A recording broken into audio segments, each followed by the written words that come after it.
in the den of iniquity. Vicinity no pretty, calamity fi hit we any moment. What a pity. Tomorrow never certain. What was behind the curtain? The face of evil lurking with the shifty eyes averting. It's not a steady bubble that either pop or topple. Many will fall and stumble. Let the dozers gather rubble. From LA to Colorado, Guinea to Burkina Faso. Cannons could breach the towers and the troops will storm the castle. I say, run, run, come, make we get it. Because the peace that is bestowed upon the meek is overrated. So run, run, come, make we get it. Calling all your daughters and your sons, we come forget it. I say, run, run, come, make we get it. Because the peace that is bestowed upon the meek is overrated. Lord, run, run, come, make we get it. Calling all your daughters and your sons, we come forget it. With the rubble steady rising and hearts are compromising. Convictions here are stifling, making evil appetizing. The fists are steady forming and countenance is falling. Defenses are withdrawing, possibilities are falling. In these your circumstances, evil will make advances. Pick up your sword and lances and be sure to take your stances. Victory is never promised, the battle is upon us. Gather the brave and honest and the righteous in your corners.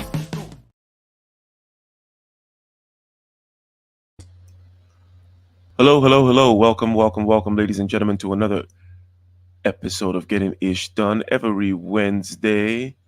And these days, it's about 10 p.m. Eastern Standard Time, 7 p.m. on the clock in the Pacific. And today we're going to be talking about an interesting topic. But as you come in, go ahead and click that like button and share the stream. Much appreciated. And listening is good enough, but go ahead and support a little bit by clicking that like button and sharing the stream. Ultimately, today we're talking about inequality. Before we get there, Dr. Thunder, how's it going? Are you situated somewhere? I am. You are indeed. Are you at McDonald's? I was beside him at that McDonald's, but McDonald's is too expensive now, man. It's too expensive, bro. Interesting. Yeah, I remember seeing a. I remember seeing a. It was a commercial. What was it? What was I watching? And I guess like going to like a Chili's and getting like a real like burger and fries and like a drink. Apparently, that costs the same as going to McDonald's and getting like a Big Mac meal. What are your thoughts on that with regards to quality? Because here's the thing about places like Chili's and especially Chili's. Those places are worse than McDonald's. I mean, I'd rather eat a Big Mac than some piece of rubber called a chicken breast. I mean, I've probably been to Chili's once. I've been to Well, Applebee's. Yeah, go well, ahead. well, I like Applebee's. I'm pretty soft on Applebee's. We go there quite a bit. My son likes it, and it's always within a particular range. The food is definitely better than fast food. Okay. For my taste at Applebee's. Chili's, the I haven't been to a Chili's in a long time, but the last couple times I went to a Chili's, the food is definitely better than a fast food place. So like if I got a burger at a Chili's, generally speaking, that burger is going to be better than a Big Mac. I'm sorry, what am I saying? Big Mac, yeah, it's going to be better than a Big Mac. I don't even know if that meat that they use at McDonald's is, this is allegedly. I don't even know if it's cow. Yeah, I remember the first time I tried a Big Mac. Um, this was in 1999. It was in New York. I just fresh out of the boat, and I just remember it tasted like I didn't mind it or anything like that. I wasn't even really critiquing it, but I definitely remember that it just tasted strange, like artificial. It wasn't what I expected. Okay, bread, meat, and some lettuce or whatever should taste like, right? There was just something a little kind of industrial about it, right? Um, And granted, I haven't really, I don't know if I've had a Big Mac since then, even really, because Yeah, even back when I used to do fast food, I kind of would do more things like Jack in the Box or even Taco Bell, for example. Taco Bell, yeah. which by the way is actually one of the healthier fast food options. Some people don't know about that, but Taco Bell actually has real stuff. Now they don't make it from scratch. None of them make it from scratch really, but uh, most of the stuff is actually healthy, real things, right? And it is simple. You know, they only use like 5 ingredients to make all that Right, huge right, right. meal. Anyway, That's so an incredible the Mexican cuisine and the the amount of stuff that you can come up with the same ingredients is yep, quite incredible. And it's yep, all and you know if you like one of them, you know you're gonna like them all. So yep. you That yeah. Yeah, I mean, you like the soft shell taco, you're gonna like the quesadilla. You like the quesadilla, well, we might as well get the burrito with the cheese in it. But you like that, oh, you're gonna like the breakfast burrito. Okay, I mean, it's uh yeah, indeed. So before we get right into this, I mean, some people are already commenting. Game Changer talks about the $20 minimum wage, and one can interpret this in different ways. But I'm assuming the $20 minimum wage is part of the inflation that we're seeing now. Services inflation is something that it has been sticky, right? And this is a part of services inflation, right? What you pay your hotel workers, what you pay your Uber drivers, both the cost to of you know cost to the employer and the cost that you pay as well, right? That has been sticky. And we saw that kind of particularly rising through the pandemic. We know that there's a shortage of labor, generally speaking, in the lower end of things. The lower end of wages have been increasing, not so much the higher end. White collar people have not seen wage increase since for a long time now. I think since the 80s. This is old news. Everybody should know this. Everybody knows that real wages have been kind of stuck. Real wages, meaning your wage relative to inflation, has been stuck. But in the lower end, it's been going up. So Game Changer says $20 minimum wage, resulting in your Big Mac going up in price, and also maybe other things regarding the supply chain, making it such that the quality is not going up. But let me read the little synopsis here in the video that which we're going to be reviewing. We're going to be reviewing this, not really reviewing the video. We're going to be reacting to the video. We're going to be watching the video together. Isn't that right, Dr. Thunder? that's Um, right. and I haven't seen this video, right, as is usually the case with these, right? So it's going to be a real time reaction to this here. But the video is from Reventure Consulting. That's an um, interesting in a rather boring way name for a channel. But recession just hit McDonald's, right? And the CEO warns low income people have stopped coming, says the CEO. Why is that a warning? It's like it seems like it's some profit warning. Like his company is going down. He's seeing his earnings going down. That's not a warning. Anyways. So and the synopsis here says the recession in America just hit McDonald's, who's reporting a substantial decline in customer traffic in response to sky high menu prices. I'm assuming if the CEO is talking about this and the low income people, that they have data that that the decline in customer traffic is not because of other things such as McDonald's sucking more and more now, or them doing the shrinkflation thing where the Big Mac is getting smaller and other things happening. But we assume that they have data regarding the type of customers that come in, and specifically that they're seeing a decline in low income customers. Okay, so it says in response to high menu prices, with the cost of a Big Mac meal, right? The meal, the Big Mac, the fries, the drink, hitting nearly $20 in certain cities. Now, just that figure, and I wonder what people think about this in the chat as well. $20 for a Big Mac meal. How does that sound to you? Because we're gonna, the price for the Big Mac stayed, shall we say, constant or relatively low for a while. after McDonald's started, and now it seems to be catching up. So what I'm asking you, Dr. Thunder, is the grocery store. I'm sure you're familiar with grocery stores and the prices for.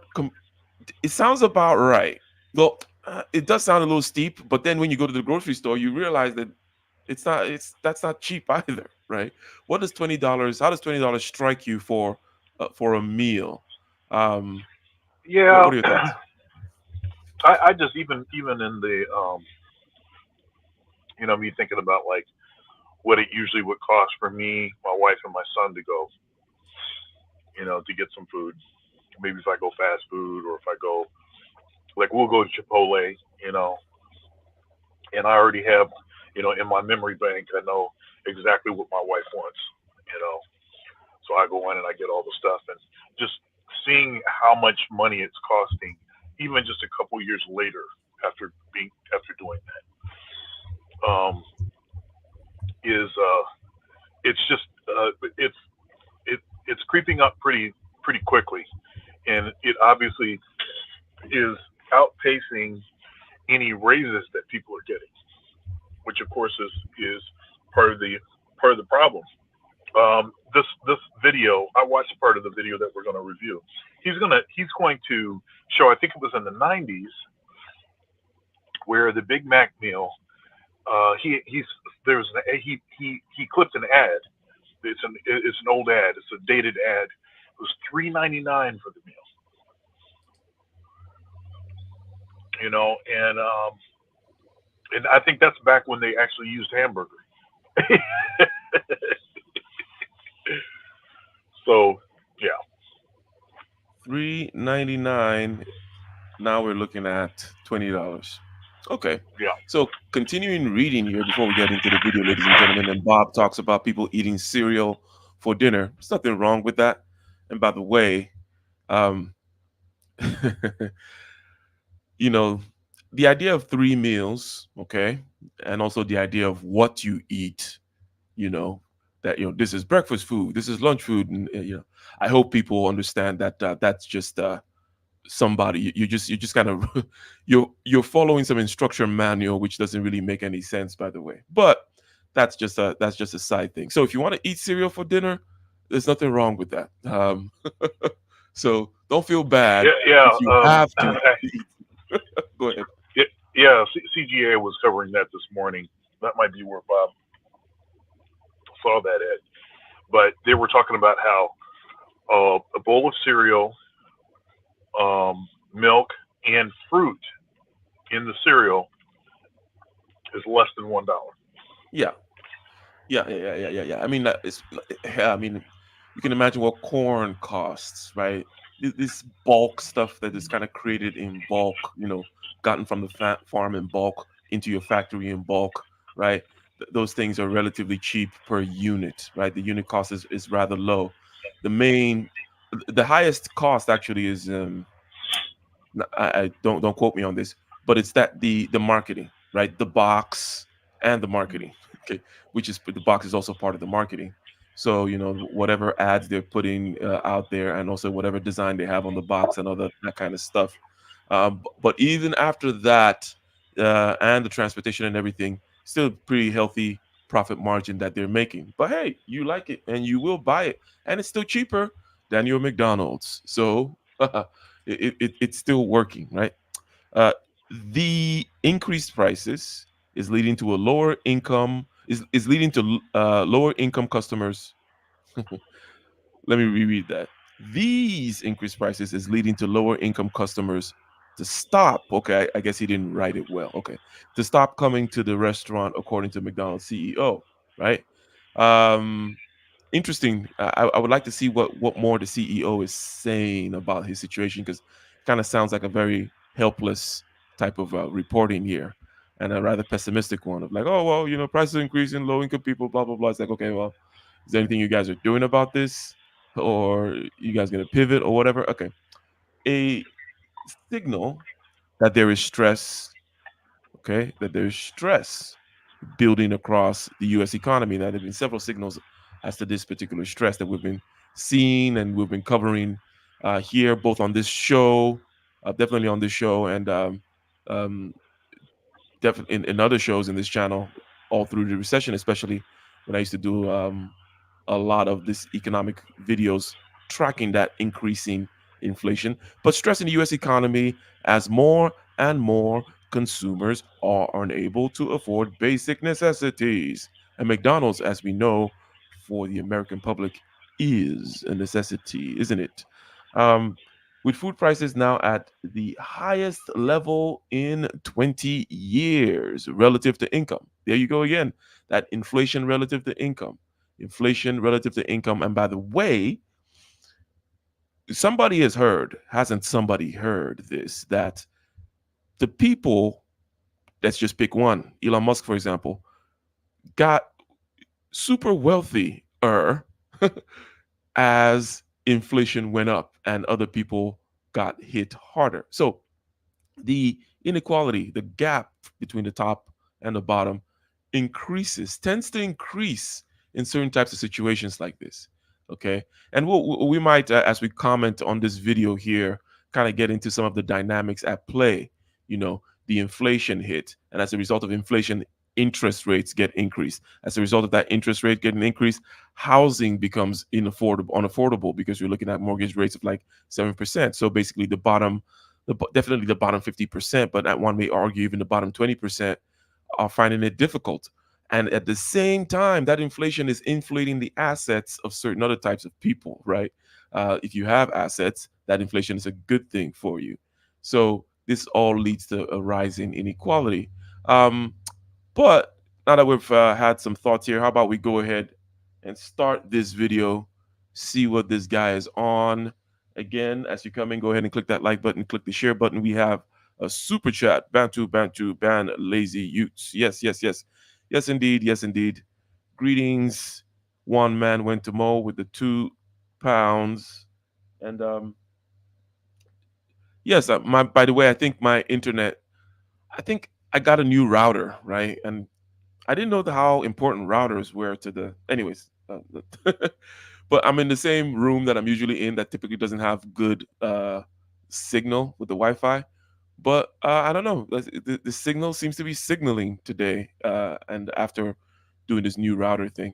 Plus, I have some other options, and also I'm thinking of getting Starlink at some point. If it makes sense, I'm going to do some research because I know that Starlink makes sense if you are maybe in a remote area or for your private jet or something like that. But if you can get good broadband otherwise by other means, then Starlink is not necessary. But let's go ahead and start the video, Dr. Thunder. What do you say?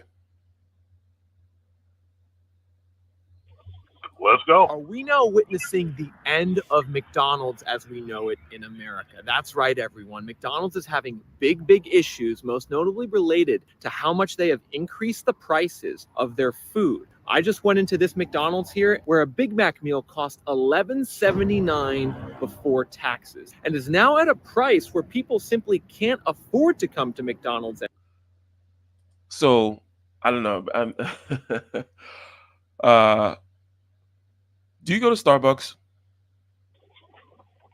Yeah, I mean, I've been there before. I don't go there very often because I don't drink coffee. But Okay. but my wife goes there every once in a while, and I know people like it, and I know it's expensive. Yeah, that's kind of what I'm thinking. I'm like, $11 for a meal before taxes. I mean, you get a water and something at Starbucks, and you're already $11 deep. No problem, easy, right? But I know Starbucks is not McDonald's. It's not supposed to be, that kind of thing. Starbucks is very much a luxury. But let's continue. But again, I'm not mad at the $11. I don't know what if you want your meal to remain $5 till now. Don't be mad at McDonald's. Be mad at the economy, which cannot sustain the growth. Be mad at certain other things. Be mad at your job, who perhaps should be giving you a raise commensurate with the increased minimum wage and all those other things. But anyways, let us see. Anymore, with McDonald's CEO now reporting that those making less than $45,000 a year have stopped coming to the store. After all, the price of a Big Mac So I'm going to try to read this thing here. So I guess Kemp. This is an interesting name. Kemzinski. Chris Kemzinski. I'm assuming that's McDonald's CEO. He says, I guess somebody asked him something, and he said, "Sure, I think consistent with what we talked about on the prior call." It's probably talking about earnings report call that they have every quarter. On the prior call, where we see pressure with the U.S. Consumer, is that low income customers, so call it 45,000 and under, that consumer is pressured. Okay. From an industry standpoint, we actually saw that cohort decrease in the most recent quarter, particularly. Okay. Okay. So, yes, he's talking about, so they have data on that. $45,000 and under. Now, $45,000 and under, that is low, right? Low income. Uh, what is the average for even like a black man? I believe it's like 50,000, right? And that's not supposed to be great. So 45,000 and under is Yeah, relatively no, it low, ain't. right? Yeah, no, no. Dusty Ninjas is closer to 40,000, and Oh, okay. So, gotcha. it's the white man is average 50,000. Gotcha. We actually saw this cohort decrease in the most recent quarter, particularly, I think, as eating at home has become more affordable. Now, I wonder what he means by that. I wonder what he means by eating at home has become more affordable. These people just go into Dollar Tree and the 99-cent store and buying, the cheap cans of stuff and warming it up and eating it at home because that would be cheaper. There's been much less pricing that's been taken more recently. Huh. Yeah, I guess this is somebody speaking, and it's kind of when people speak, reading it kind of sounds off, as you know. There's been much less pricing that's been taken more recently on packaged food. Okay, see, okay, cool. So apparently, so packaged food is actually not going up in price. As a matter of fact, maybe it might be going down in price. I haven't noticed that. I don't eat packaged food, but I guess I was right that they're going and getting packaged food. I said cans, but it might be your Hungry Man little plastic, wrap thing, frozen, put in the microwave. So you're seeing that eating at home is becoming more affordable. If you're door dashing like Game Changer does, it's definitely not affordable.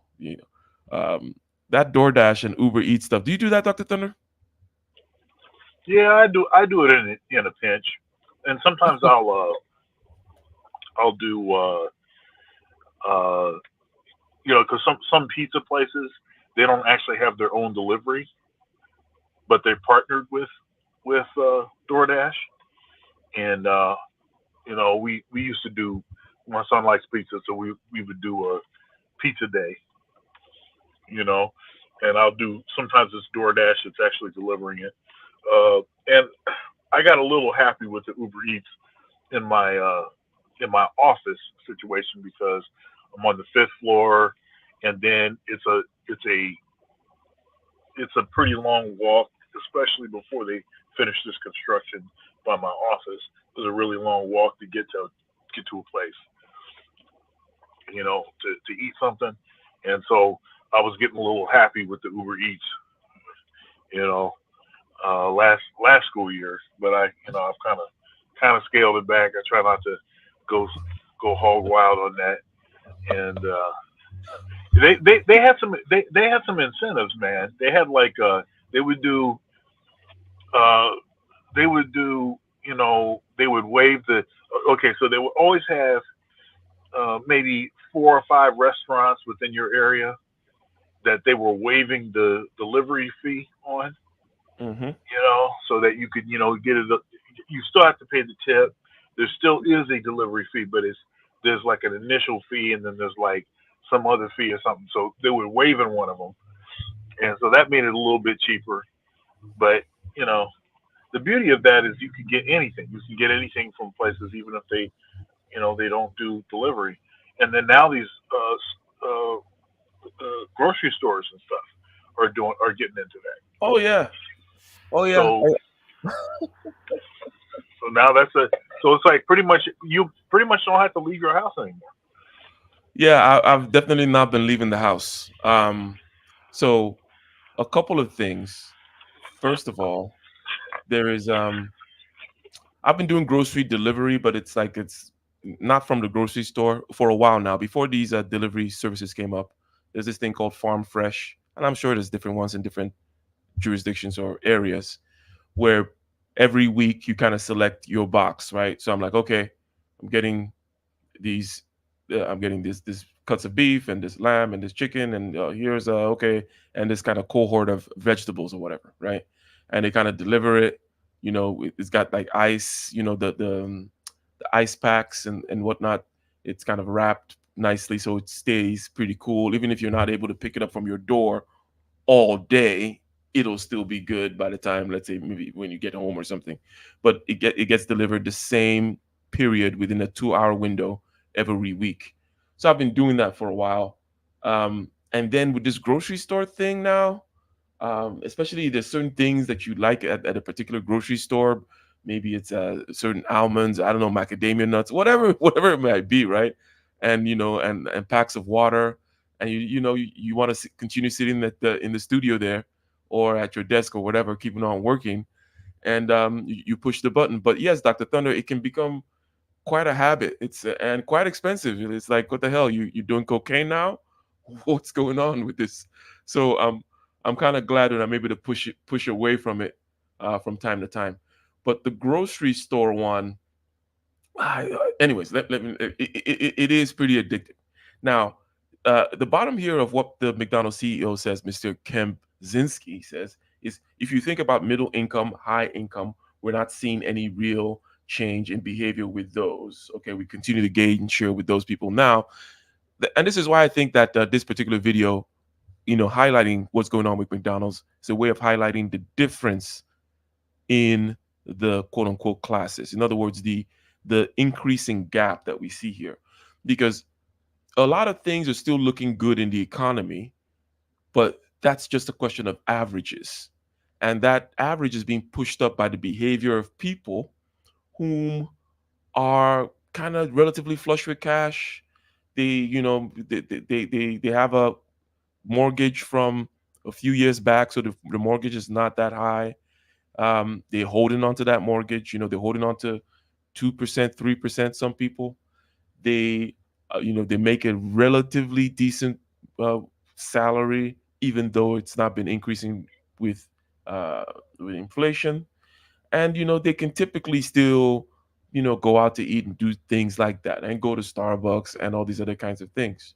These things are making the numbers look good for the overall economy, but there is a pinch around this $45,000 area, it would seem. So, anyways, let's continue.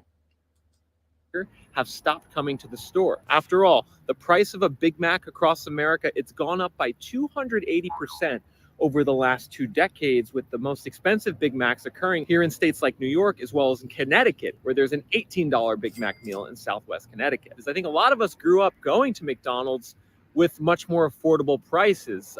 Back in the 1990s, a Big Mac meal cost less than $3, everyone. If you take a look at this advertisement from a mid 1990s McDonald's, you could get a Big Mac meal for less than $3. You can get chicken nuggets for less than $2. And even back in the mid 2000s, McDonald's had the dollar menu, where you can order a whole bunch of stuff for $1. That's also gone now as well. And this crazy fast food inflation is going to have far-reaching implications on the US economy in 2024 and beyond, because it's a signal of how Americans can no longer afford the basics. With the Wall Street Journal reporting that it's been 30 years since food ate up this much of your income, with consumers now spending over 11% of their disposable income on food. That is now up to a 3-decade high, with a particular surge in the cost of dining out. As a result, Denny's, Wendy's, and other restaurant chains are telling investors that their guest counts are falling compared to last year. And so, folks, this is an industry. Guest counts are falling. Denny's, Wendy's, and places like that.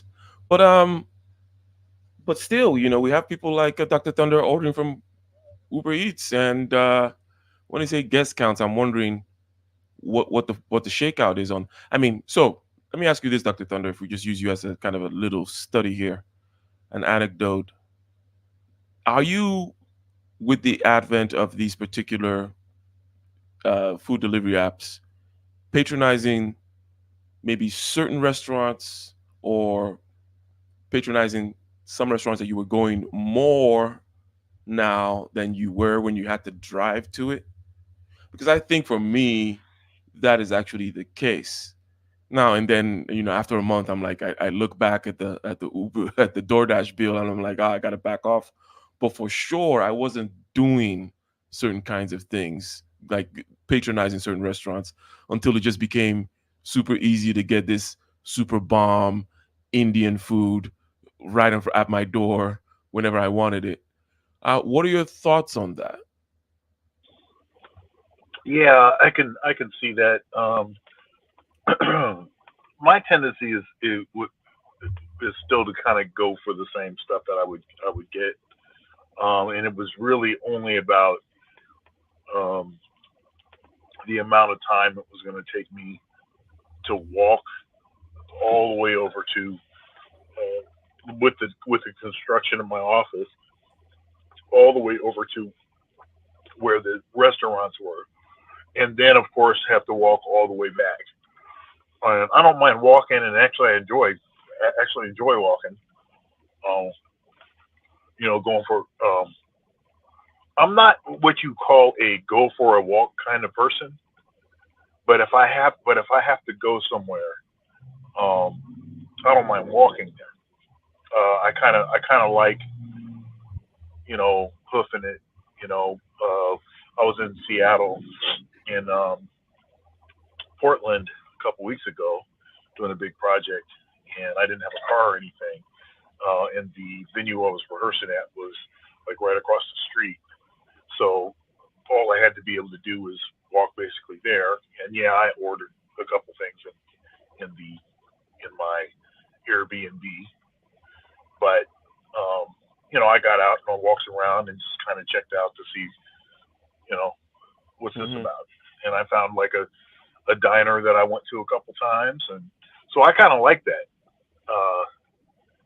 Uh, but in an ordinary situation where I have not as much time as I had there because I was there just for that project, and we had like, and I had basically 2 days of rehearsals, and the rehearsal was like in the evening, and then so all day, I mean, I'm just, I would do my stream in the morning, and then I'd work on something, and then I'd walk around, you Hmm. know. Hmm. So yeah. Yeah, Seattle, especially. I mean, it is walkable in certain areas. Um, well, in most areas of Seattle, Portland too, and it can be nice when it is nice out. But it's probably nice compared to Ohio, and you're used to. There is no such thing as a. I mean, um, and was it raining when you were there in Seattle? Yeah, it was raining in Seattle. I was mostly in Portland. I was only in Seattle for a little bit. Um, and it was kind of raining in Portland also, both trips. Because I took a trip for some preliminary rehearsals, and then I came back a couple weeks later, and I was there for like 7 days, something like that, which included two rehearsals, 2 days of rehearsal, a day off, and then two concerts. And I actually came back. The only thing about that trip I didn't like was I flew back during the Super Bowl, Mm, and I didn't like that because that was supposed to be like father son time, you know. But mhm. it was cool. Gotcha. So, but you did mention that you are going or patronizing certain restaurants more often now that it's more convenient, right? I No, mean, I don't. I don't. No, I don't. I don't think that okay, I do that. I okay. it was like I said, like when I'm here, it's all just about convenience. I and it would be the same kind of place. It would be the same place. It would be like I'm hungry. It's time to eat. Where I'm gonna eat. Okay, well, there's a couple places that I usually eat at. Let me do one of those. Gotcha. So So, then I but the would just frequency Uber is the eat from that same. place. You're Yeah, still yeah. doing, yeah, okay. So same frequency. Okay, good, good, good, good. Let's continue here.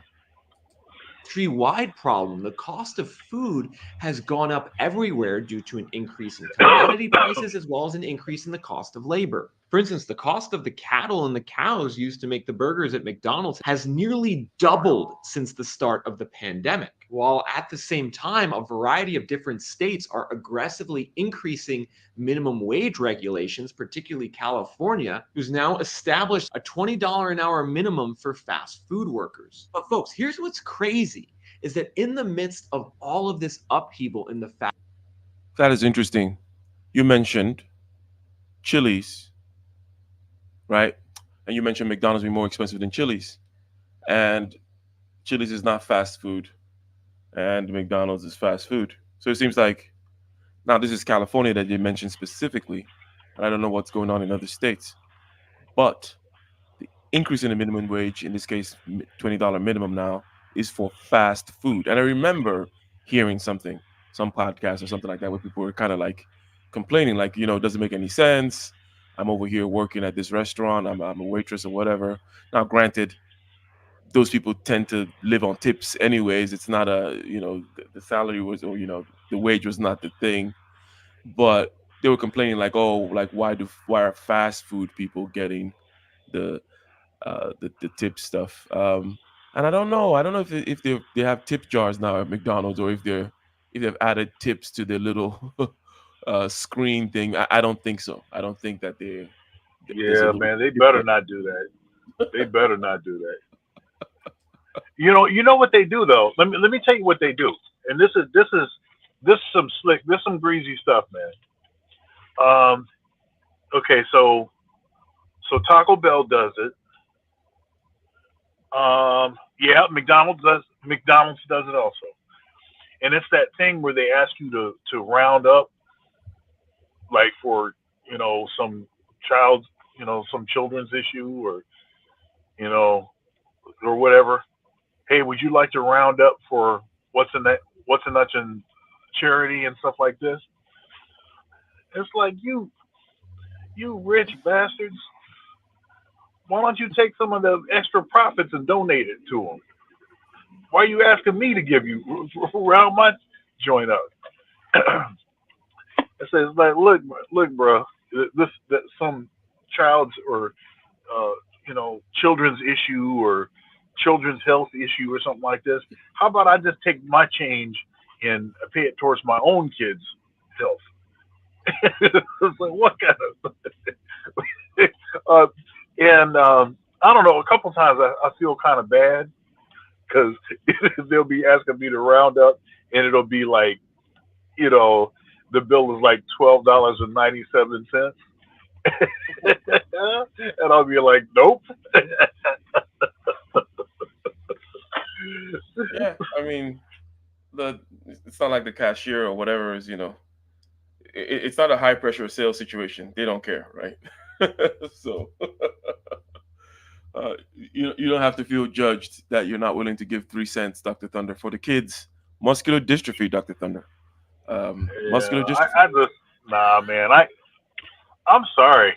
I just, and maybe I'm, as I'm getting older, I'm getting more cynical or something. Um, and by the way, BGS was in here. I don't know if he's still in here, but shout out to BGS. Um, he said thanks to Joe Biden. That's what he says. Thank you, Joe Biden. Let's continue.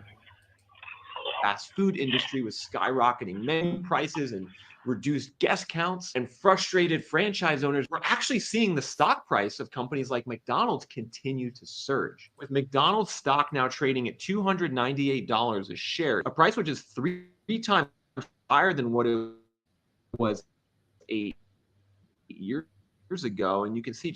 And so if there's going to be imminent disaster and decline in the fast food industry, and the amount of people visiting McDonald's is plummeting, with traffic at their US stores down 13% year over year, then why are they still doing so well from a corporate angle? Well, that has everything to do with the fact that McDonald's is actually not a fast food company.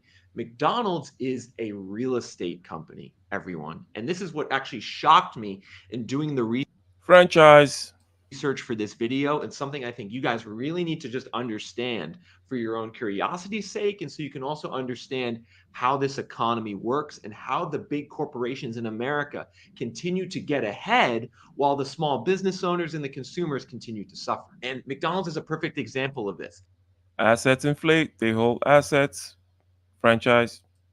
They have franchised 93% of their 40,000 restaurants, meaning that they have around 40,000 restaurants worldwide, but 38,000 of those are owned by franchisees who pay McDonald's royalties fees. Meanwhile, McDonald's only owns 2,000 of their restaurants outright. That's a very important fact to know, because when you understand that, you realize that McDonald's actually doesn't really control the menu prices, and they don't really actually care about what the expenses and the incomes are from the properties, because the way they make money is by charging crazy franchise and rent fees to their owners. For instance, the typical McDonald's store in America owned by a franchisee makes $3.2 million in sales and revenue per year. And of that $3.2 million, the first thing the franchise owner is going to do is pay 20% of that to McDonald's corporate based on a 4% royalty fee, a 4% marketing fee, and 12% ground rent fee. And it's those fees paid by the franchise owner of the McDonald's to McDonald's corporate that comprises a majority of McDonald's revenue. And here's what's actually so crazy about that is McDonald's earns those fees on sales. They earn those fees on sales, not on income. And so if the cost of beef goes up for the franchise owner, if their cost of labor goes up, McDonald's doesn't really care because they're earning their money on the top line. And so when we go back to looking at this pro forma for the typical franchise owner, we can see after they pay 20% to McDonald's, they're then having to pay 30% for the cost of the food and the paper, as well as 38% for the cost of the labor. A typical McDonald's that makes 3.2 million is probably paying around 1.2 million in labor costs. And you can see after all of this, a McDonald's franchise owner only makes 290,000 in profit off 3.2 million in revenue. And so McDonald's Yeah. After all said and done, just looking at that quote unquote balance sheet there, from 3 million to 290,000, right? That's you you're getting like a 10%. It's like almost like, well, over 90% in costs, and then 10%. So that's not a high margin business by any chance. 290,000 is still not bad, as your take home pay, if you will. But there is a lot of stress involved with running an outfit like that. That's why high margins are good, not just because of the money that you make. It's also because of what you have to, the operations involved, right? If you're making 90% margin, right, and all you have to do is, you're running $1 million operation and you get $900,000 in your pocket, that's a lot better than having to run $100 million operation to get $900,000 in your pocket, because $100 million operation comes with a lot of stress, comes with a lot of BS and this and that and the paper delivery and the employees and this and the blah blah blah blah blah blah blah blah blah, right? So you're still getting money, but what is all this crap you're having to deal with in order to get the money? So I don't know if you have any thoughts so far regarding the fact that they are a real estate company, and with inflation, people who hold assets tend to win. And just as a side note, a lot of the increase in wages tends to just go to landlords, right? So, by the way, and that $20 increase in minimum wage that these people are getting is going to end up in with a landlord somehow. And there's several reasons for this. There's several ways in which this can be alleviated. And perhaps that's not the show for it, or this is not the show for it. but it's worse in certain cities than others. So if you look at certain cities like San Francisco, it's really bad there, or New York, for example. You pump money into the system, the money just goes to the landlords, and especially when the zoning laws and certain other situations make it such that you cannot add more inventory. Um, but anyways, any thoughts regarding the franchise, the assets that they, this game that they're playing?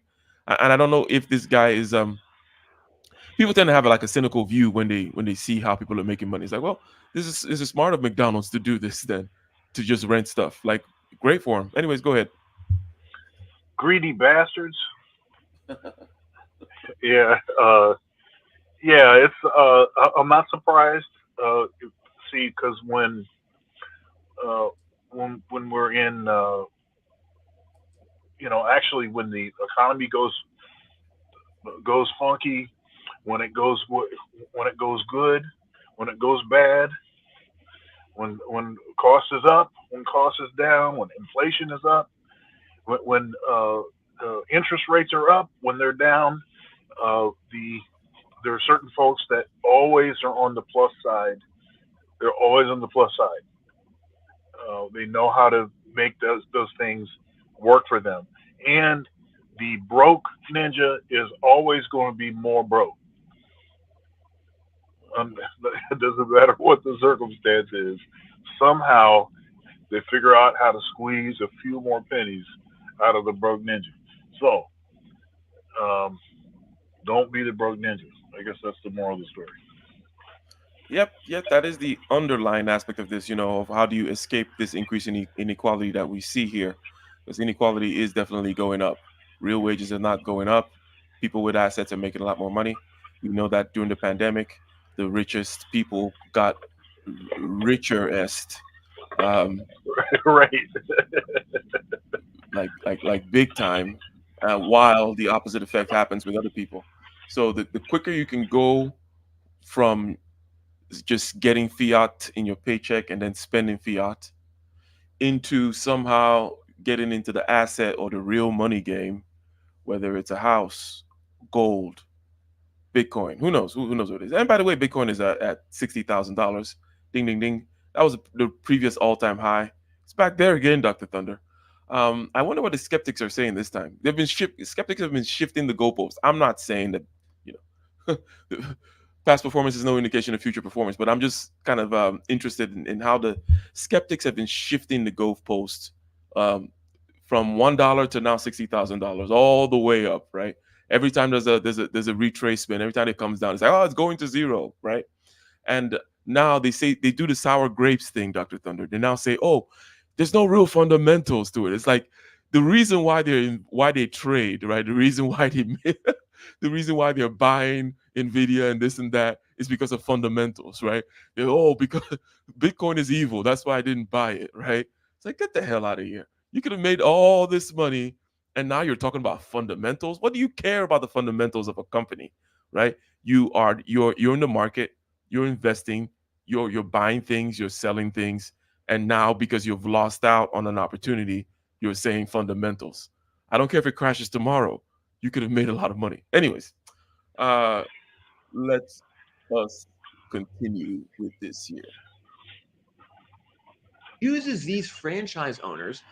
And by the way, I just want to mention that when it comes to this assets thing, right? The biggest so assets are things that cash flow. Assets are things that you can leverage, right? You can rent it, you can leverage it, right? You can put it down as collateral, and it'll cash flow. Okay. The biggest asset that you have, number one, is your skills, or are your skills, and then when you can transmit that from a W-2 situation to a 1099 situation, whereby you're now quote unquote a business, if you will, or an independent contractor, and you're getting that income, that is the biggest kind of asset. And it might be actually a lower barrier to entry asset than waiting until maybe you can afford to buy a house, which is what the typical person is just programmed to think, oh, a house, a house, a house. And it's like, dude, there are other ways to start getting this cash flow coming, right? especially if you sweat equity into yourself, into the situation where you can then get a 1099, have a business. That's a great asset that pays you more in real terms than your house, because house money is bubble money. It's not really real money. It's money in the financial market. It goes up, it goes down, right? Who knows when you might sell or not sell that thing, right? Anyways, just wanted to say that.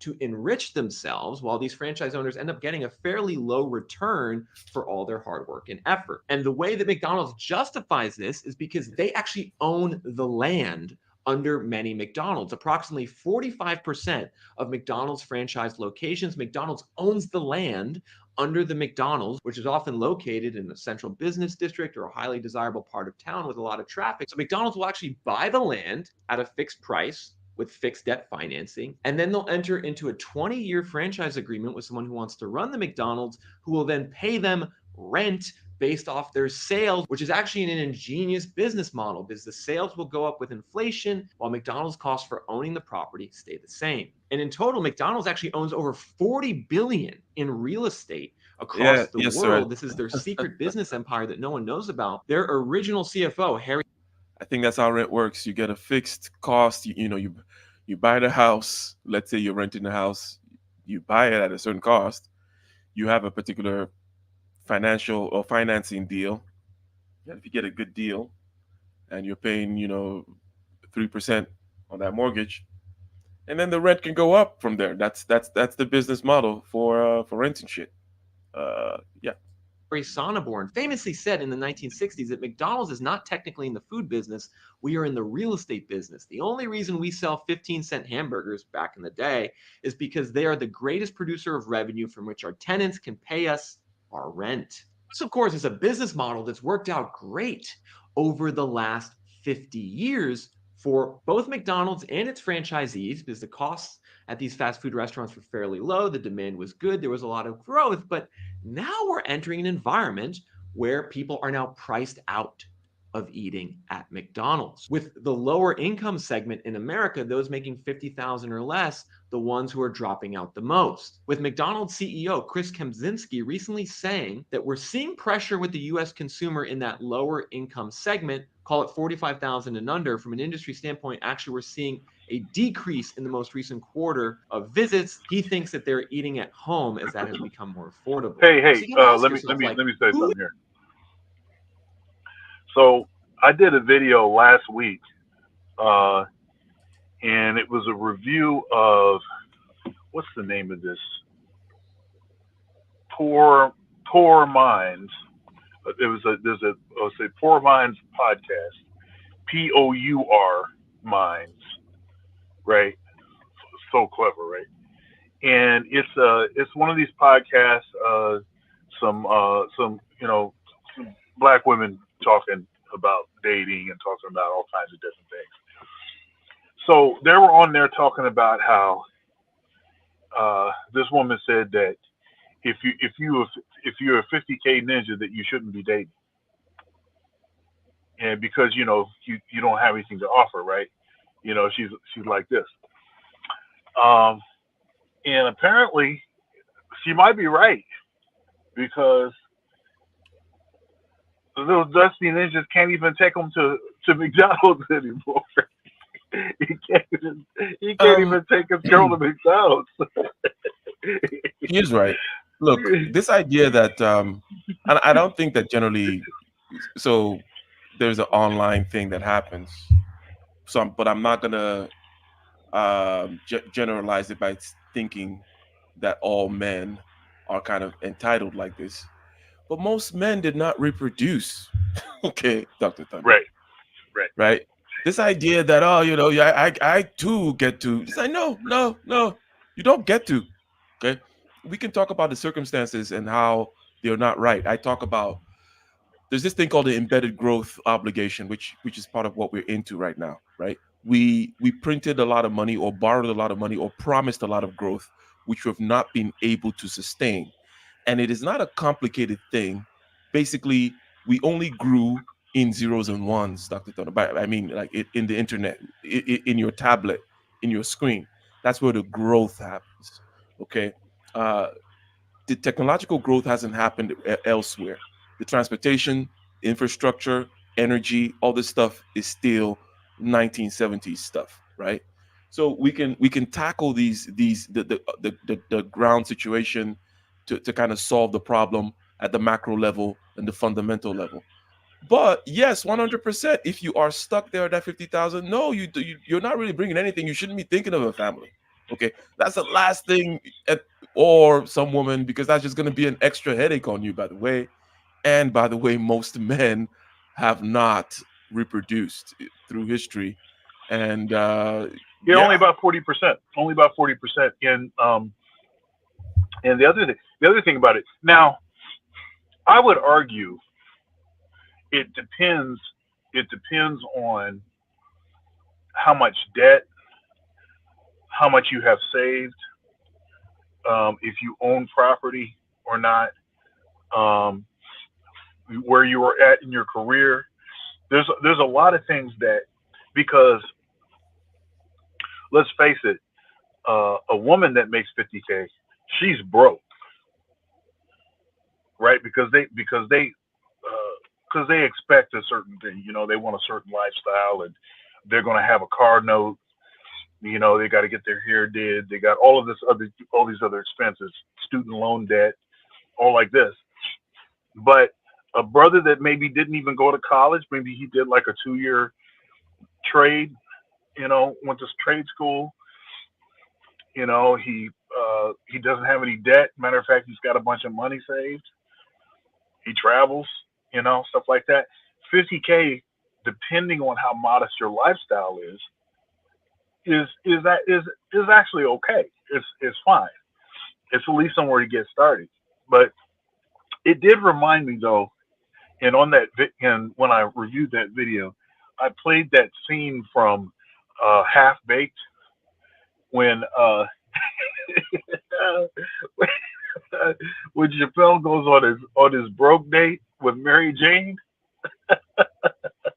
and he has like the tally of the money that he has. I think he went on the date. He had like $9, and so so part of the date was just walking for 3 hours. They walked for 3 hours because he didn't have no money. Then she wanted to get what was it, a hot dog and a drink, and that depleted his funds way down to like, I don't know, like he had like 75 cents left or something. So then he walks by a bum, and a bum has got a cup full of money, and like the bum wants him to give him some money. He reaches it, and the tally goes up because he stole some money from the bum. And then they go in and eat some ice cream. Oh my goodness! there you But go. yeah, but broke dating, it is true. Broke dating is, don't broke date. That's not a good, it's not a good idea. CGA talks about that frequently because you have no leverage. Um, you have you have nothing to offer. You can't stand your ground. You got to just take whatever you get. Um, when I interviewed CGA, he was recalling a story when he was dating this woman, and he was a broke date, and and I guess what was it? He went to a comedy club with her, and and then they ordered some food or something, and and he didn't know if the credit card was going to hold the expense, and it was like you,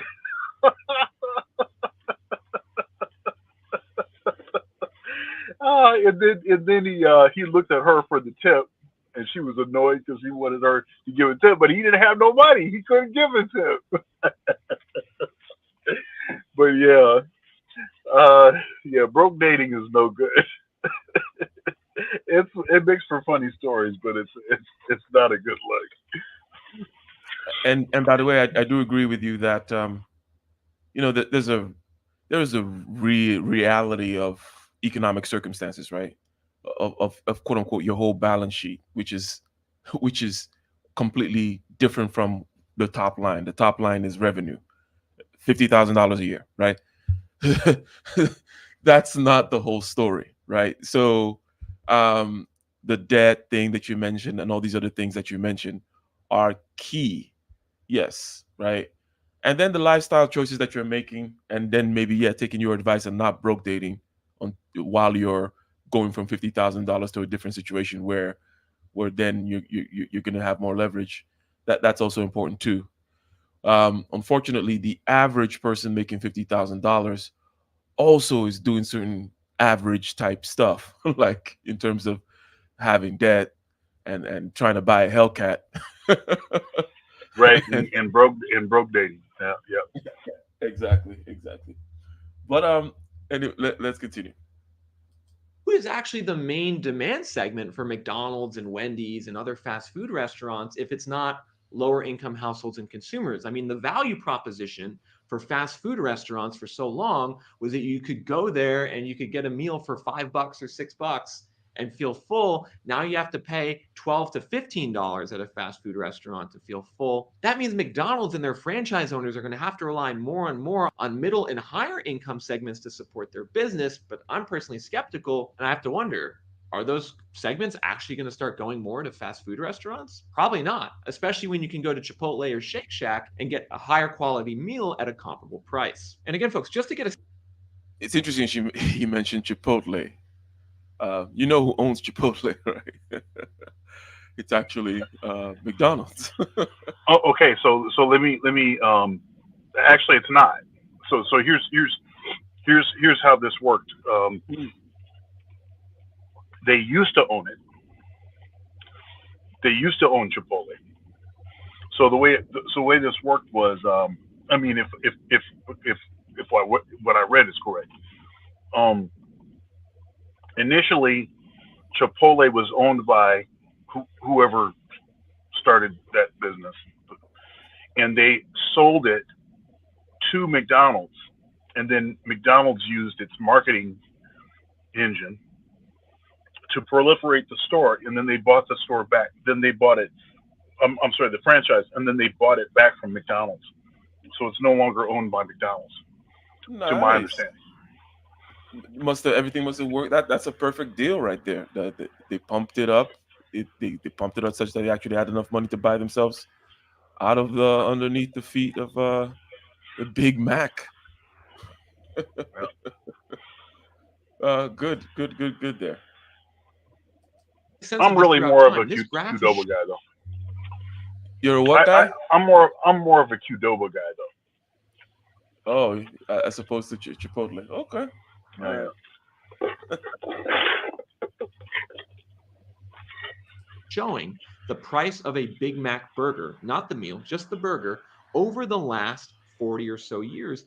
And what you can see is that back in 1986, a Big Mac burger cost 160, was extremely cheap, 160. Then it went up to 230 and stayed there for a long time. Even in '05, a Big Mac burger was $2.50.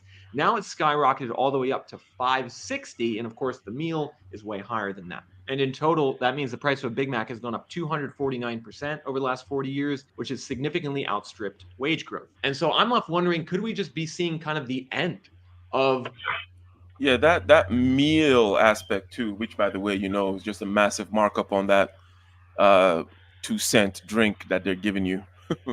um, the reason I mean, the meal is where the money is at, right? For them. Because those fries and that drink doesn't really cost anything. But it takes you from a $5 situation to a $11 situation, at least at the McDonald's he was standing in front of. And that extra $5 on top of that is just almost pure profit, right? For doing the meal. So Yeah. uh, don't fall for the meal BS. If you love sodas, which you shouldn't be drinking, and by the way, you shouldn't be eating McDonald's. That's- that's- but that's not what this is about. You shouldn't be eating McDonald's anyways. But if you love the Coke or whatever, maybe get it somewhere else. Bring your own. Find some. Have a soda machine at home, or buy bulk.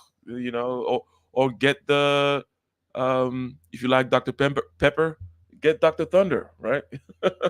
And get get the 1.5 liter bottles and whatnot, because that is where they really take your money. Then you can still get the Big Mac for $5 and stop paying $5 extra for drink that costs a couple of cents, right? But shout out, ladies and gentlemen. Go ahead again and click that like button. Click the subscribe button. If you're not subscribed, go ahead and share the stream as well. And we got a couple comments here. It says Chipotle stock is, wow, $2,600. Chipotle stock is doing rather well. Now, I'm just looking at that number and saying it's doing rather well. I don't know that it's doing well because that'll have to do with the rate of change over some time compared with other stock, right? Da, da, da, da, da. It's big for a reason. Let them eat cereal, says Kellogg CEO. Shout out to C Shields there. Don't preach at us, Ike. We no like fufu. We like Big Mac. Nice one. This fast food growth bonanza in America, will we see more of these McDonald's franchise owners really begin to struggle as their cost of buying food, as their cost of labor goes up, and more of their customers drop out? I think we could see something happen over the next 5 to 10 years where a lot of McDonald's franchise owners decide to sell their McDonald's, and there really isn't a buyer to take their place, which is going to push the value of McDonald's down and ultimately hurt corporate McDonald's brand in the long run. However, there is also another option, everyone, for these fast food restaurants to stop increasing their prices and maybe decrease their prices. And one option, I think, unfortunately, that we're going to see is a reduction in workers and reduction in labor. This is something that's been coming over the last 5 to 10 years with an increase in automation. More and more, when you go to a fast food restaurant, you see there's fewer and fewer workers there. And actually, last year out in Fort Worth, Texas, McDonald's just launched their first fully automated restaurant with no human contact. With McDonald's now taking the initiative to make the lives of their customers easier and more convenient by introducing technology-driven solutions. I like that. Taking initiatives to make the lives of the customers easier by dissociating them from those dusty fast food workers. Yep. Yep. Yep. I mean, can't fault. I mean, this was inevitable, right? I mean, it's that you want freedom, you want capitalism, you want the market to react. You can't just say, hey, I'm going to increase the wages and then, but still give me the Big Mac at a certain price, and also without the workers kind of being affected. Yeah, things tend to balance themselves out. These jobs, by the way, were not. Now, I was going to say we're not meant, but nothing is meant for anything. But these jobs initially, right, were not filled by people, by adults, trying to, make it out here in the world or raise a family or something like that. These are the jobs Right. that yeah, Like right by a bunch of single mothers. Right. Yeah. it's your first job you get as a teenager or something, blah, blah, blah. And shout out to Changer um, mentioning the wage increase right from the beginning. But that idea of the minimum wage and the idea that, I mean, look, there's always a feedback loop with these systems, right? With these complex systems. So that's kind of like the underlying thing, right? So whenever anybody says X is always good, like just raise this dial here on the economy, raise this dial here in our little input thing. Like, no, there's always something that's gonna bite you back. And the story, which I assume everybody should know, if you listen to this show, but if you don't know, just know that hey, there's a feedback loop with the wage thing as well. You increase minimum wage, you actually end up hurting the people at the bottom. You don't hurt the people at the top. You increase the One minimum wage, hundred percent. 100%. a couple of things could happen. 100%. One of the things that could happen is yes, they lose their jobs in the way we're seeing right with automation. But even before that, now you have a look. Without a minimum wage, people can walk in.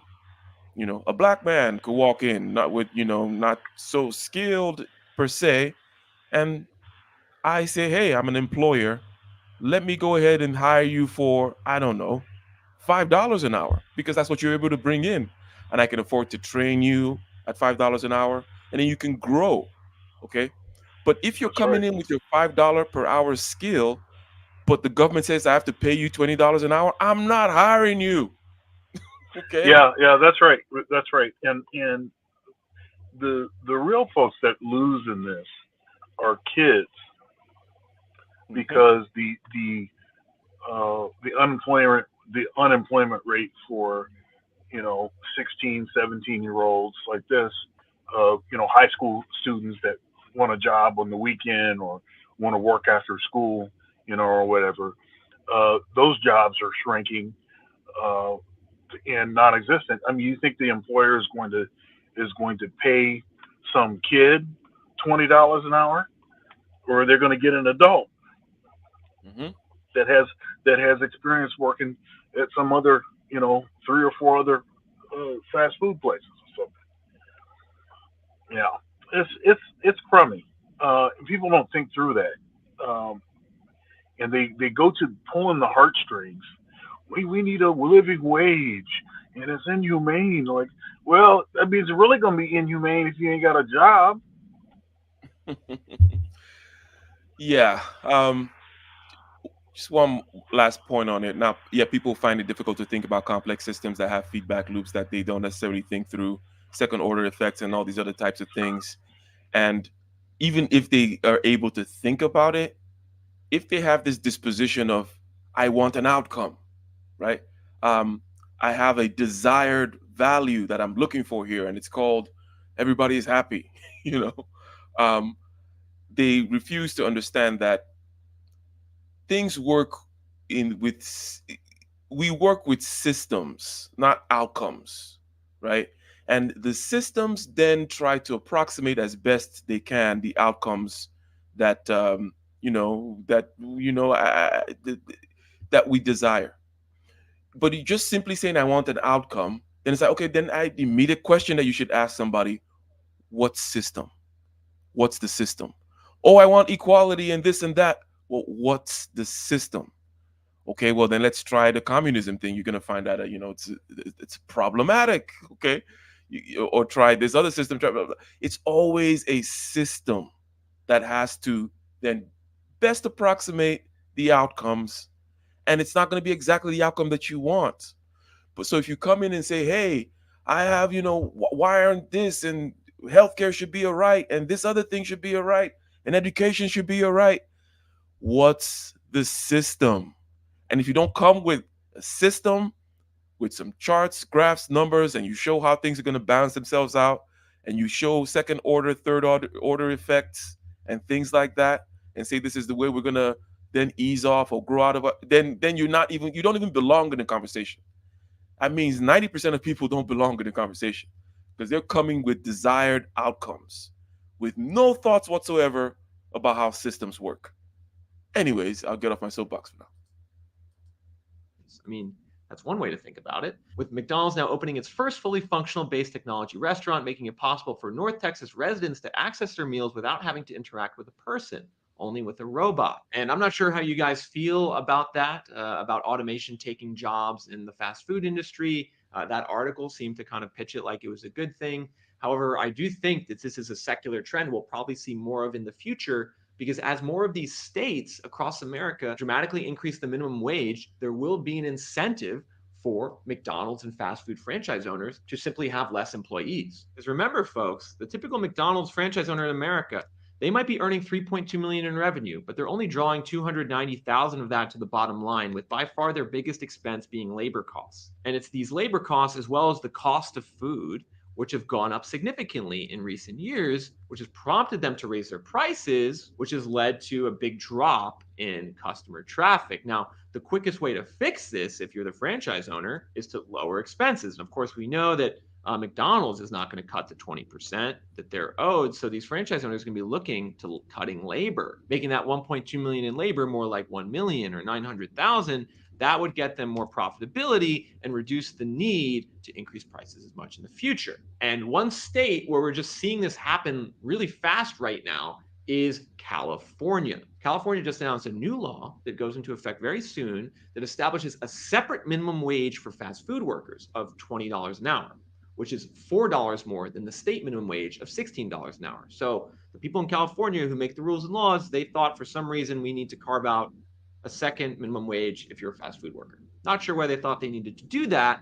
However, the initial response and reaction from businesses to this increase has been pretty negative, with Pizza Hut now laying off thousands of California delivery drivers in 2024 directly in response to this law that will raise fast food employee wages to $20 an hour. Thousands of pizza delivery drivers in California are facing layoffs as two major Pizza Hut franchisees are eliminating delivery service. The layoffs will affect 1,200 workers of restaurants in Orange, Los Angeles, Riverside, San Bernardino, and Ventura County, as well as 800 workers at Pizza Hut locations in Sacramento and Central California, with operators blaming a new state law that starts in April that boosts the fast food minimum wage by $4 an hour to $20 an hour. Meanwhile, ABC News out in California recently interviewed the general manager of Chiba Hut, a sub shop, about what he thinks about the new law. So it's kind of causing us to have to increase our menu prices as well as find new ways to limit labor.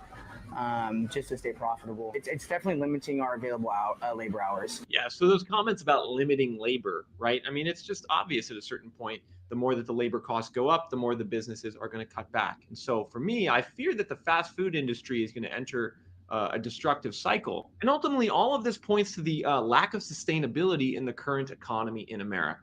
Right? We hear business owners, particularly small business owners like restaurant franchisee owners, reporting massive, massive struggles. The costs and expenses, they've gone up more than the revenue, which is really squeezing lots of businesses in America at a point in time where consumers are just starting to tap out. That could potentially end up being a nasty combination, not just for McDonald's and the fast food industry, but for the economy overall. With the small business optimism index in America currently resting near its lowest level in decades, with small business earnings trends flowing now at also the lowest level in decades, almost matching the depths of what we saw right before the crash in 2008. More specifically, what this graph is showing is that 30% more small businesses have reported lower earnings over the last 3 months than increased earnings. So significantly more small businesses are reporting lower earnings, with the reasons being reduced sales volume and increased costs. And unfortunately, in America, it's the small business and it's the consumer who bears the brunt of these issues first, while it's the big corporations like McDonald's that can keep making money at times like this, which is why we see the stock market doing so well while mainstream America is suffering. In the end, I hope that restaurant owners and fast food owners are able to find a way to stop increasing prices so much. However, with governments vastly increasing the minimum wage and commodity prices like cattle still being so high, it's going to be difficult for them to do that. And ultimately, what I fear is going to happen is that there's going to be massive small business bankruptcies and layoffs at some point as a result. However, we'll have to track the situation over the next several months and over the next year. So if you like this video and want to see more of it here on the Reventure Consulting YouTube channel, hit that subscribe button. Also, Yes, Mr. Reventure. Now, interesting. Small businesses do hire most Americans, which, if you think about it a little bit, makes sense. Most people are not working for big corporations. Most people are working for small businesses. Small businesses are getting squeezed by these types of laws. Now, if you're a politician, Dr. Thunder, you're incentivized to do certain types of things. All right, you don't have to do it, but you're incentivized to do things like this, where you know that what the effect of increasing that minimum wage is going to be, because these people are not stupid. Even if they're stupid, they have consultants and stuff like that, and they have people screaming in their ear regarding the effects of what they do. But it's election year. It's easier to say $20 an hour, right? It's easier because people will vote for you. And then after they lose their job, it's then easier to say the greedy capitalists, right? Let's go after them. And then they'll vote for you again. The people are getting broker and things are going whatever. In reality, the system is just kind of working itself through, right? It's just kind of like, okay, it's time to hire robots. And I mentioned not hiring you if you're bringing your $5 an hour skill. So basically, we're removing lower rungs of the ladder. We're kind of creating barriers to entry. People have to now jump higher in order to catch that first rung on the ladder. You have to come in at $20 per hour in terms of your skill. But now it's just like, well, I'm not going to. Why do I even hire a human being? Okay, if I have to pay him $20 an hour, I can buy this robot, and if I amortize the cost of the robot, that I'm financing over a 5 year period, it's at $5 an hour. I'm paying this robot, and the robot doesn't give me lip. It's not out here being dusty. It shows up on time, right? It does the work. It doesn't give me all that kind of stuff. I don't have to hear about his the robot's stupid daughter and her dentist. None of that, right? Also, another thing that's happening with especially in the service sector, where people are able to outsource their labor overseas, that's also happening a lot. If you look at one particular industry, right? Let's just say Silicon Valley software as a service companies, the new ones that are coming up now, a lot of them are raising venture capital and just hiring people in the Philippines, right?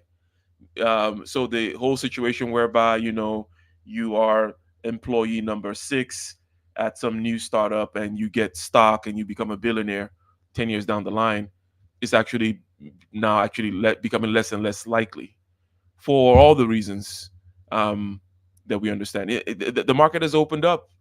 Robots are here for your jobs. People in the Philippines are here for your jobs. They too can code. They're probably, and it's good news also for that guy in the Philippines. That he just so happens to be in the Philippines, but he's because it's not the Dusties in the Philippines getting this work, right? You have to be pretty good, a high achiever to be able to work remotely at the level that an American employer wants you to work at, and the employer is saving money, right? They're not paying as much. They're not paying. You're definitely not giving you the benefits and whatnot. But you're winning. You're the big man on the block in the Philippines, right? So all these things are happening. All these things are going to work themselves through with regards to these small businesses needing to become profitable again.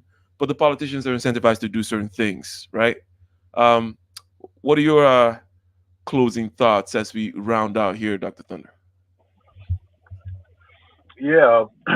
In addition to, yeah, we're in a strange place right now. Because in addition to uh, robots, AI, and whatnot, occupying space where a human being would be, um, and you know, so in addition to that, we're also entering a place where there's actually a lot of people, a lot of men in particular, that are dating an app on their phone. You have these AI girlfriends that are on the rise. Um, Much more affordable, no lip, perfect conversation, you know.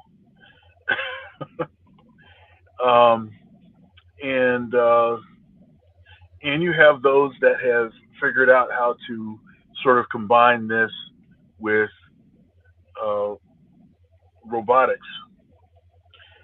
I don't think we're that far away from.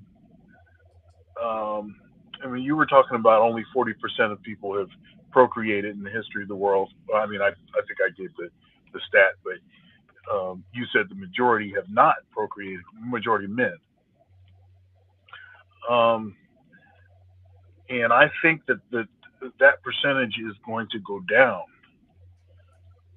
I think easily we could get to 20%, and pretty quickly could get to 20%,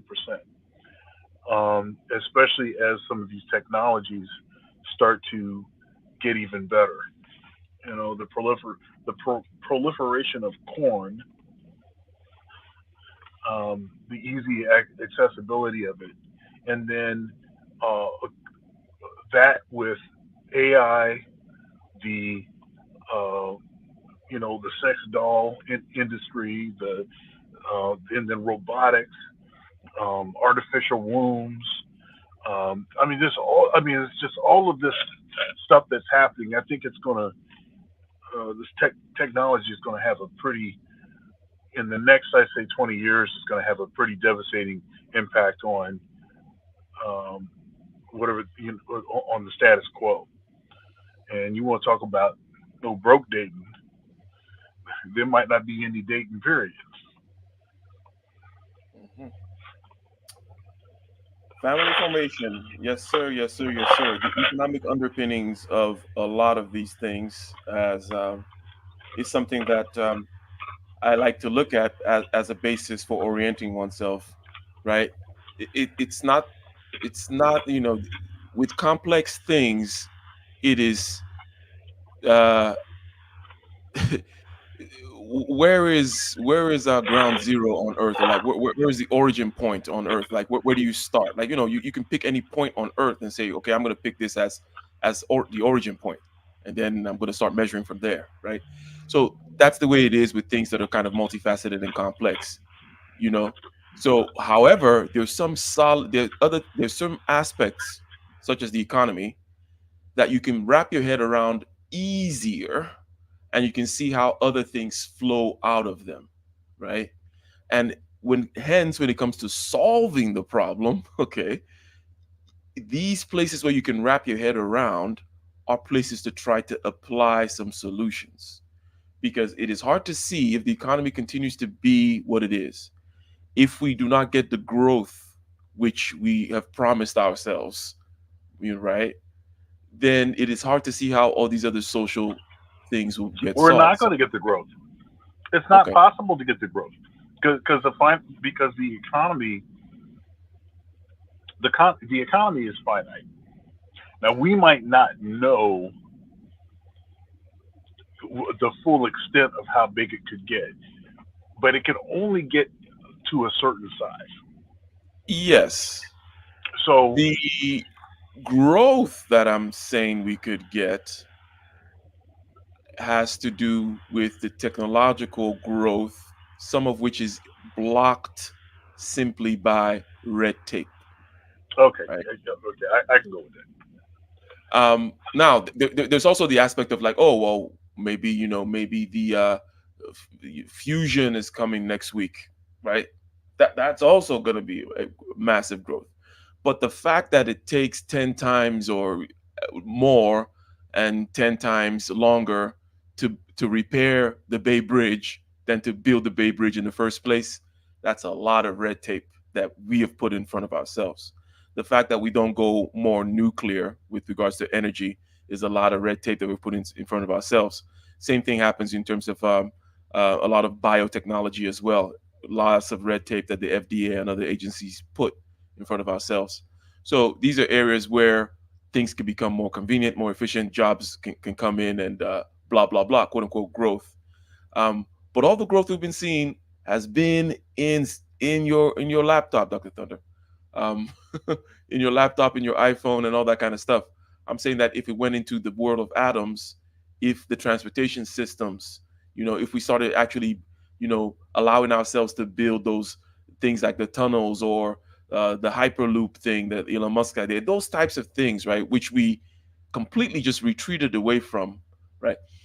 Those are areas in which we can try to at least alleviate the problems. At least those are some of my solutions. And then I also do believe that we can get more technological growth in terms of real growth in science, if we abandon certain cultural aspects of how we treat that that gets us into a conversation about academia and what's going on there and the lies being told over there. Basically, everybody is lying. People lie about growth, including even the science department is lying about growth. It's not just the critical studies department that is lying about what exactly they're doing over there. The science department is also lying about what they're able to achieve and what their growth is when these universities go and ask these billionaires for money to fund their science department. Oh, we're making all kinds of strides. They're not really making strides. And I think that a lot of the reasons they're not making strides are sociological, and not just because all the low hanging fruit has been picked. And we have to now move to a new orchard, if that makes sense. But yes, 100%, I agree with you that the reason we're not seeing the growth is because of the finite nature of things. But it is science can get you more efficiency. You can squeeze more out of things, but we haven't been doing that. We've just concentrated on screens. And Yeah, I mean, I think the point I was making was, um, even if you become more efficient and you're able to squeeze more juice out, even if you're able to do that, you're still you're still going to come to a place where you, I mean, you have to address that. You know, things are still finite. Now maybe we haven't reached. You could make the argument that maybe we haven't reached nearly what that um, you know, to the extent of it, we haven't quite reached to the extent of it, or we haven't nearly. So maybe somebody can make that argument, but it seems to me that there's a lot of other stuff that has to change with the way that we're always betting against the future. 100%. Yeah. The thing is, we made the bet. We already made this bet, and we need to grow into this one. But then, going into the future, do we need to watch the speculation, right? Right. Right. That's the other Yeah. aspect. So it's Yeah. like, So that's my general criticism is we're betting against the future. We bet too much. Um, are we going to be able to? I mean, are we going to be able to make it or not? And then once we do make it, are we going to have enough discipline to pull the reins in? I don't know that we will. I think that cats are just going to be one. Well, we made this one. Hey, let's do it again. I don't yeah, know, man. interesting. Demographics might kind of come into play in terms of people might actually start having fewer kids. The population starts aging, and then actually, that's when the betting into the future automatically goes down. With an aging population, you tend not to bet into the future. There is no future, right? You're at this point, you're just kind of retiring and spending money on healthcare, right? You're not doing crazy speculations anymore. But those things tend to happen also.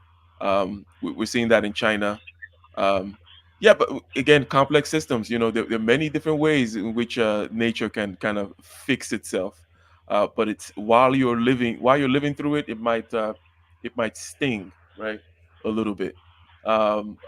We don't want it to be the case that we have to get old before we stop doing crazy speculations. Old in general as a society.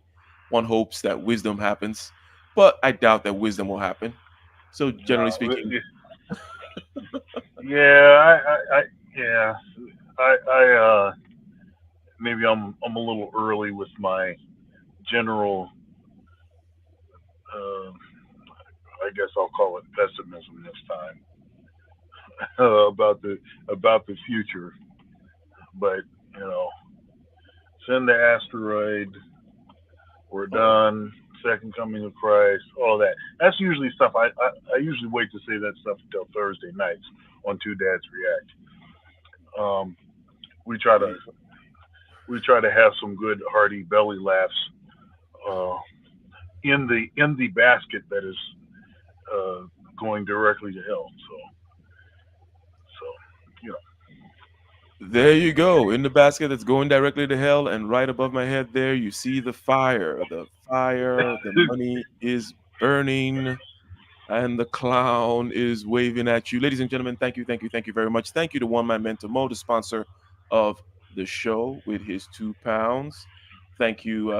Shout out to T Shields, I believe. We got Adult Supervision. We got T Riddler. We got Game Changer. We got Bob. We had BGS. Thank you, thank you, thank you very much, Rael and the rest of the crew. Ladies and gentlemen, study in inequality through the lens of McDonald's and those whom can no longer afford it. Ladies and gentlemen, catch us on Sunday. Case closed. It'll be on Dr. Thunder's channel, I believe. Uh, and that'll be 4 p.m. Eastern Standard Time. We'll bring you another riveting topic and a high level conversation on a very relevant topic. Until then, and until next week, Wednesday, when we do this show again, peace. Peace.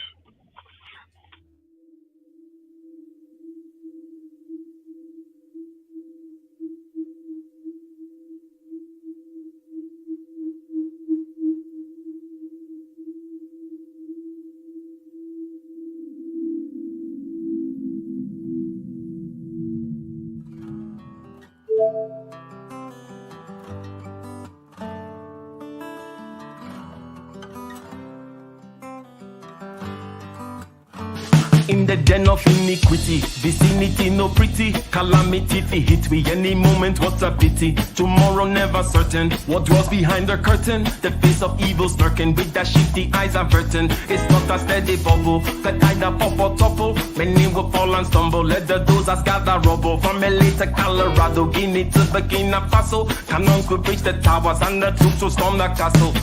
I say, run, run, come, make we get it. Because the peace that is bestowed upon the meek is overrated. So run, run, come, make we get it. Calling all your daughters and your sons, we come forget it. I say, run, run, come, make we get it. Because the peace that is bestowed upon the meek is overrated. Lord, run, run, come, make we get it. Calling all your daughters and your sons, we come forget it. With the rubble steady rising, and hearts are compromising. Convictions here are stifling, making evil appetizing. The fists are steady forming, and countenance is falling. Defenses are withdrawing, possibilities are falling. In these your circumstances, evil will make advances. Pick up your sword and lances, and be sure to take your stances. Victory is never promised, the battle is upon us. Gather the brave and honest, and the righteous in your corners.